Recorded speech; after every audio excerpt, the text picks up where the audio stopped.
Thank you, Steve, and welcome to the Quick Snacks International Speedway for the running of the Best Pairs Sidecar Championships of 1995. The first heat tonight brings together a sideways cast of the fast, including the defending individual champion on the extreme outside, Mark Drew and Tina Karen. They're teamed up with one of the best in the West, Russell Mitchell and Kirk Bapman in the blue.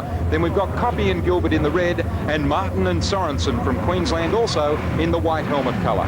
They're all set now. They look fairly well even across the line, waiting for the tapes to rise. As I speak, they do so, and Mitchell was one of the best to start. Well, they're banging and clanging as they go into turn number one, and Copy has got the best of the drive. Mitchell's right on his heels, though, as they head down the back straight for the first of 4 laps. And into turns 3 and 4 they go, and it's very important to get these corners right as they head onto the main straight. Copy's quite comfortable in the lead. Mitchell's got a lot of drive and superior speed, and consequently knocks into the side of Billy Gilbert. He should start carrying a baseball bat with him on the side of that car. Nevertheless, as they go down the back straight and into turns 3 and 4 again, it's been working to the advantage of Bernie Copy and Billy Gilbert, because they're leading by a good 3 bike lengths at the moment.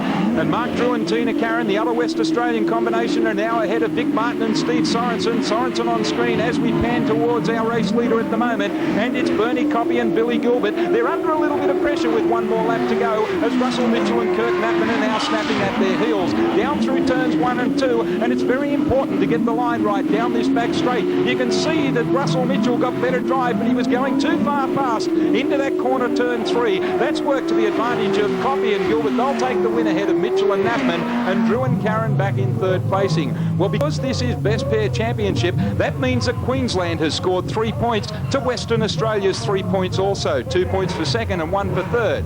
Now we move on to our second heat, and it brings together a cast of the fast indeed. We've got the New South Wales combination of Peter Bennett and Grant Bond, and another New South Wales combination of Darren Treloar and Greg McKee over on the extreme outside. Look for a fast start from Treloar. He's fairly renowned for that indeed.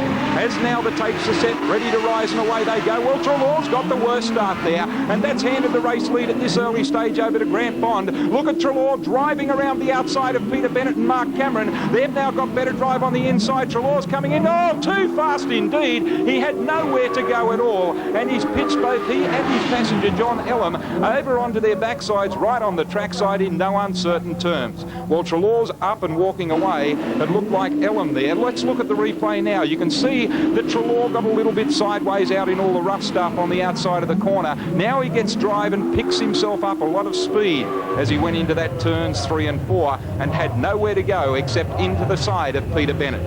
Well, unfortunately for Darren Treloar, John Ellum, his passenger, has broken a bone and will take no further part in the racing tonight. Substitute passenger Zach Hogan will fill in for his shoes. In for a restart now to heat 2, and let's see who's got the best of it. Well, Bond, it's a repeat performance. He's now got the first placing at the moment as they head down the back straight. Peter Bennett, his partner in this Best Pairs competition, slots himself into 2nd place. Incidentally, though, Grant Bond's passenger at the moment used to swing for Darren Treloar, who was involved in that earlier incident, and I'm referring to none other than Alan Griffiths. Peter Bennett and Mark Cameron, they've got a great style. Look at the style of Mark Cameron as he leads right down onto the side of the surface of the circuit there, heading into turns 3 and 4, and our race leader is still Grant Bond and Alan Griffiths. 2 down and 2 to go, and they're quite comfortable in their position at the moment. In 2nd place, their teammate, and courtesy of that, they'll score 5 points to the 1 point of 3rd placing at this stage. 1 more lap to go as they come around past the strike line, and Grant Bond and Alan Griffiths are doing a great job. Just look at the different styles of the passengers there. As I mentioned before, you can see Mark Cameron is almost sideways down onto the dirt, as opposed to Alan Griffiths on the sidecar on your screen now. Grant Bond's passenger, he sits up nice and early, and he works the bike to get the drive out of turn 4 and onto the main straight, and he greets the checkered flag first.